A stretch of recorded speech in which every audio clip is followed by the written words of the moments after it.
निकाह और शादी ब्याह को लेकर एक कॉन्सेप्ट है जो बहुत ज़्यादा राइज है। ये नौजवानों ने अपनी तरफ से इनिशिएटिव लिया हुआ है कि जबकि चीज़ अच्छी है, इसको जो इसका कवर है वो बहुत अच्छा है कि भाई एक दूसरे को जाने बूझे समझे शादी से पहले, ये इसका कवर है। अंदर इसके कुछ और होता है। तो लेबल अच्छा है इसका, लेकिन जो इसके नताइज है फिर वो बहुत ज़्यादा ख़राब हो जाते हैं। अलबत्ता ज़रूरी है, जानना समझना ज़रूरी है, लेकिन वो जानने समझने के लिए जब आप ये कोई किसी को पसंद करता है या देखता है, लड़का हो लड़की हो, फिर वो एक दूसरे को समझने की गरज से जब नंबर वगैरह एक्सचेंज करते हैं तो फिर ये मामला शुरू होता है। महीना 2 महीना बातचीत चली, 6 महीना 1 साल, भाई आप कब शादी करने वाले हैं अगर कोई पूछे तो बोले अभी एक दूसरे को समझ रहे हैं। साल हो गया, 2 साल हो गया, मामला सालों में चले जाता है, उनका समझना समझाना ख़त्म ही नहीं होता है। उसके बाद क्या होता है वो आपको पता है, और उसके बाद जो होता है वो बहुत ख़तरनाक होता है कि भाई जबकि ये होना था, ये हतमन ये तय हो जाता है कि अब यही होगा, कि जो नहीं होने का था जब वो हो जाता है तो फिर उसके बाद यही नतीजा निकलना है कि मेरा माइंड चेंज हो गया है, घर वाले मान रहे नहीं हैं। 2 साइड में से कोई एक साइड इस तरह की बातें करने लगता है। तो ये बातें करने से फिर जब किसी के साथ इस तरह का अमल पेश आता है कि इस तरह की कोई हरकत किसी के साथ में होती है, तो फिर वो एक ट्रॉमा जैसा हो जाता है, उसके साथ में कंडीशन उसकी ख़राब हो जाती है, फिर वो शादी से नफ़रत करने लगता है। तो देखिए, ये सब चीज़ का सोल्यूशन ये है कि आप अपने आप को धोखा दे रहे हैं ये कह के कि हम समझ रहे हैं एक दूसरे को। 6 महीना नहीं लगता है समझने के लिए, 2 महीना 4 महीना 1 साल 2 साल नहीं लगता है किसी को समझने के लिए।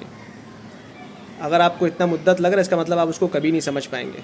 और दूसरी बात यह कि अगर आप किसी से, मुझे पता चल जाए कि कोई मुझे पसंद कर रहा है, तो मैं उसको कभी अपना नेगेटिव साइड नहीं बताऊंगा।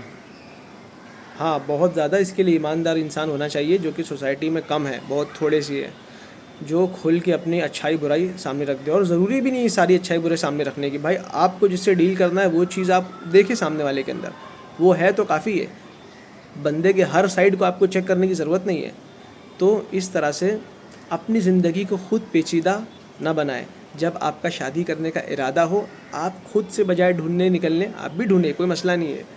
लड़का या लड़की खुद अपने लिए स्पाउस तलाश कर सकते हैं, कोई मसला नहीं है। लेकिन इसके अंदर दूसरों की भी हेल्प ले, जो बुजुर्गान हैं उनकी हेल्प ले।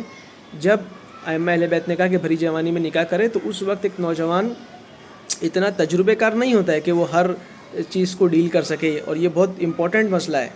इसको डील करने के लिए आपको आपके बड़े भाई, बड़ी बहन, माँ बाप और दीगर रिश्तेदार की हेल्प लेना ज़रूरी है। आप उनसे डिस्कस करें, खुल के बोले निकाह करना चाहते हैं। और जब इस तरह का कॉन्सेप्ट वालिदैन के सामने आए तो वो लोग इसको अप्रिशिएट करें, अच्छे से हैंडल करें, ताकि सोसाइटी में ये चलन ज़िंदा हो कि बच्चा सामने से बोलने में निकाह करने के लिए कोई हिचकिचाहट उसके पास नहीं होनी चाहिए। तो अगर ये होता है तो बहुत अच्छी बात है, अब बढ़ चढ़ के हिस्सा ले, आप शादी कराइए। लेकिन अगर आप ये नहीं करेंगे तो फिर ये ज़िम्मेदारी लड़का खुद और लड़की खुद अपने सर पे ले लेते हैं ये लोग, और फिर अपनी ज़िंदगी के साथ खेलना शुरू कर देते हैं, और इससे अपनी ज़िंदगी ख़राब करते हैं, दूसरे की ज़िंदगी ख़राब करते हैं, सोसाइटी के अंदर ख़राबियाँ पैदा होती है। तो ये सारी चीज़ों से बचने के लिए सही वक्त आने पर या तो आप खुद, माँ बाप खुद इनिशिएटिव लें, और अगर माँ बाप इनिशिएटिव ना ले रहे, अगर बच्चे सामने से बोल रहे तो फिर उनको अप्रिशिएट करें। अस्तगफिरुल्लाह नहीं कहे, आप कहे अस्तगफिरुल्लाह कि वक्त आ गया था, आप गाफिल थे, बच्चे ने आपको मुतवज्जे किया, बच्चे का शुक्रिया अदा करिए, और फिर पहली फ़ुर्सत में आप उसके निकाह की तैयारी में लग जाए। मतलब जो भी है, जो भी प्रोसेस है कि भाई अब बच्चे का निकाह करना है, इस प्रोसेस में आप लग जाए। वस्सलाम वरहमतुल्लाहि वबरकातुहू।